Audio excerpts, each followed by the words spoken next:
নারায়ণগঞ্জের সিদ্ধিরগঞ্জে বৈষম্য বিরোধী আন্দোলনে পোশাক কর্মী মিনারুল হত্যা মামলায় নারায়ণগঞ্জ সিটি কর্পোরেশনের সাবেক মেয়র ডাক্তার সেলিনা হায়াত আইভীর 2 দিনের রিমান্ড মঞ্জুর করেছে আদালত। এই ঈদে জামা জুতো অ্যাক্সেসরিজের ডিসকাউন্ট। বিকালে নারায়ণগঞ্জের সিনিয়র জুডিশিয়াল ম্যাজিস্ট্রেট মোহসিন ইমামের আদালত এই আদেশ দেয়।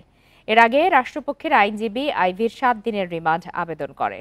পরে আদালত 2 দিনের রিমান্ড আবেদন মঞ্জুর করে। এ সময় আইভীকে কাশিমপুর কারাগার থেকে ভার্চুয়াল শুনানিতে উপস্থিত দেখানো হয়। এর আগে গত 9 মে ভোরে নারায়ণগঞ্জ শহরের দেওভোগ এলাকার চনকা কুটির থেকে পুলিশ আইভীকে গ্রেপ্তার করে। পরে পোশাককর্মী মিনারুল হত্যা মামলায় গ্রেপ্তার দেখিয়ে আদালতে তোলা হলে বিচারক তাকে কারাগারে পাঠানোর নির্দেশ দেন। এই মামলার আয়ও তাকে 7 দিনের রিমান্ড চেয়েছেন। আজকে বিজ্ঞ আদালত উভয় পক্ষের শুনানি অন্তে 2 দিনের পুলিশ রিমান্ড মঞ্জুর করেছেন।